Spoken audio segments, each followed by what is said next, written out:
Now would be a good time to kiss me. She says this after she tells me she wants to take things slowly between us, and I agree because I know how my heart can beat too fast sometimes for its own good. When I let it loose, it runs miles away from reason, never looking where it's going, like a wind-up chatter-teeth toy that always finds the edge of every tabletop and lunges off only to break into pieces I have to reconstruct after each fall. So I'm thinking, yeah, maybe this time I shouldn't get too wound up. But after sitting in my car, parked, listening to some poetry, playing on a CD by Buddy Wakefield, something about his words get under her skin just enough to make her rethink her position on the word slowly.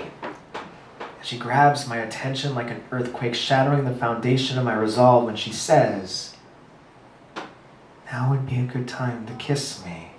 And these words hum in my ear like a long-forgotten lullaby, remembered in an instant of clarity where everything makes sense and the stars dance and sing only for us, and I do kiss her. I can feel my heart begin to beat a little faster than I know it should. A week later, she comes over for dinner, and I'm thinking the most that will happen is some heavy making out, and I'm cool with that, because I'm afraid anything more might put me in cardiac arrest, so I don't plan for anything, certainly don't check to make sure there's condoms in my bedside drawer, this being my own form of protection from a heart that might catapult from this chest without a moment's notice, so I anchor it down with the absence of possibility. I am going to sleep with this girl. And in my mind, that's enough to ensure nothing I secretly desire will happen.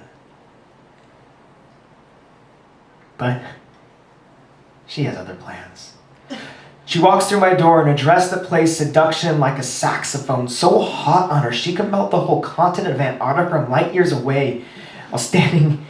she can melt from standing light years away while being worshipped by early civilizations as their sun god. As she spins around to show me the dress, she must know I already think she looks beautiful, and as she spins, so does my heart around her, faster and faster. I'm getting dizzy, and nothing will ever be the same. We kiss, destroying the space between us like a tsunami, find our way to the couch, lips touching the entire time. She mounts and wraps her legs around me like guardrails on a roller coaster, and I hold on to them out of fear for my world turning upside down. I press her closer, can feel her naked under the fabric of seduction, except for a pair of panties getting wet from wanting, and this only makes me want her more. We move to the bed. Her dress hikes above her waist. My hands graze bare thighs with caution.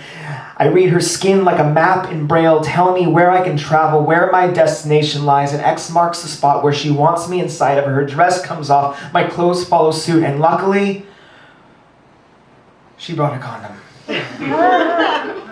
She grinds her hips into mine, pushes me forward, pulling back into hers until my toes go numb. Flocks of geese bump my flesh. My stomach becomes home to every species of butterfly on the planet, and my heart climaxes into multiple explosions and skyrockets out of me like love. And my heart, it's now a satellite I watch orbiting above us, while fearfully wondering how big of a crash I'll make on this body of mine when the gravity between her and I collapses and it comes back down to earth. I'm so scared by this thought that all I can do to shake these nerves enough to fall asleep beside her is to turn, whisper in her slumbering ear, "Now would be a good time to kiss me."